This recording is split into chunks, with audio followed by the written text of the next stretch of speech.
You wake up and your body already knows something is wrong. Your throat is raw. Your head is pounding. There is no thermometer. There is no pharmacy down the street. For most of human history, this was simply what illness was. No diagnosis, no prescription, just you, your body, and whoever happened to be sitting near the fire that night. It is easy to imagine ancient humans as fragile, sick once, dead soon after. But the evidence tells a very different story. Your ancestors were sick constantly, and they survived it far more often than you might think. So how did they actually do it? Let's start with the body itself.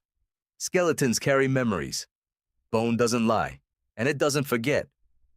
When a bone breaks and heals, it leaves a scar, a slightly thickened ridge where new growth knitted the fracture back together. Anthropologists read these scars the way doctors read X-rays. They are medical records written in calcium, sometimes tens of thousands of years old. One of the most famous of these records comes from a cave in northern Iraq called Shanidar. Inside it, researchers found the remains of a Neanderthal man, now known as Shanidar I, who lived roughly 45,000 years ago. His skeleton is a catalog of trauma: a crushed eye socket, a withered right arm, likely amputated below the elbow, signs of a severe leg injury, and yet the bone had healed. He had lived for years after these injuries, blind in one eye, missing part of an arm, in a world with stone tools and no antibiotics. The anthropologist Eric Trinkhaus, who spent decades studying Neanderthal remains, argued that a man this disabled could not have survived alone. Someone fed him. Someone protected him. Someone helped him heal. Injury, in other words, wasn't just a medical event. It was a test of the group around you. That's the first thing to understand about ancient illness. It was never faced in isolation. You didn't get sick and quietly manage it in a private room. You got sick in front of everyone, in a shared shelter by a shared fire, and the people around you became your treatment plan. So what did that treatment plan actually look like? Here the evidence gets even stranger and even more impressive. At a site called El Sidrón in Spain, researchers analyzing the dental plaque of Neanderthal remains found traces of chamomile and yarrow, two plants with no nutritional value, but a long history of use as natural anti-inflammatories and pain relievers. The archaeologist Karen Hardy, who led much of this analysis, suggested that these plants were being deliberately chosen despite their bitter taste. Not for flavor, for medicine. Think about what that means. Somewhere, tens of thousands of years before written language, before agriculture, before anything we would call science, someone noticed that a certain plant made pain more bearable. They tested it. They remembered it. They passed that knowledge on. That is the birth of medicine. And it didn't happen in a hospital. It happened around a fire, through trial, memory, and repetition, generation after generation. Now picture a scene built from all of this evidence. It's night. The fire is low, throwing orange light across a small shelter of hide and branch. A woman lies near the flames, feverish, her breathing shallow. An older member of the group crushes dried yarrow between two stones and mixes it into water.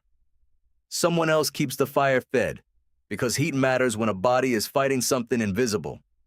A third person simply sits beside her, saying nothing, just present. There is no doctor.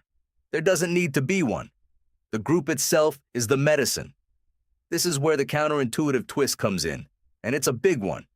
You might assume that as humans developed agriculture, settled into villages, and eventually built cities, health improved.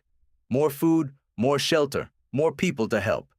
Surely that made life safer? It didn't.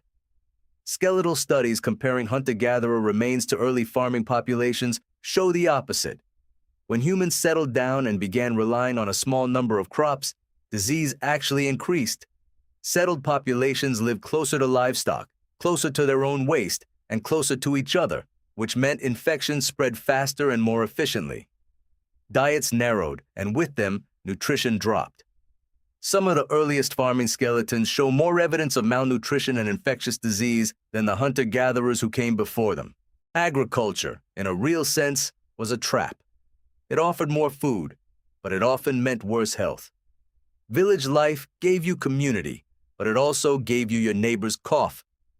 There is one more piece of this puzzle worth understanding, and it comes from evolutionary medicine, a field built in part on the work of biologist Randolph Nesse.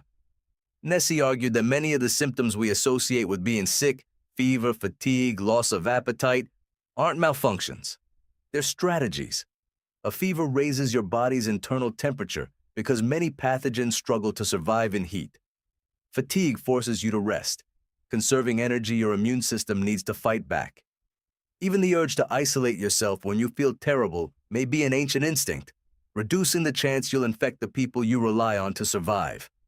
In other words, when your ancestors got sick, their bodies weren't falling apart.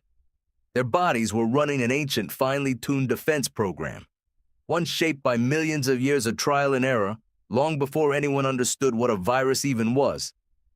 Now bring this back to you. The next time you're sick, curled up under a blanket with a fever, reaching for water, avoiding people, sleeping more than usual, you are not being weak. You are running the exact same program that helped the Neanderthal man survive a crushed eye socket and a missing arm 45,000 years ago. Your fever is his fever. Your exhaustion is his exhaustion. The instinct to withdraw and rest is written into you by the same evolutionary pressures that shaped him. And when someone brings you soup, or sits with you, or simply checks in to see how you're doing, they are doing something that stretches back far beyond memory. Long before medicine had a name, healing was already a social act. It was never just about the plant, or the fire, or the herb crushed between two stones. It was about who showed up. You wake up, and your body already knows something is wrong.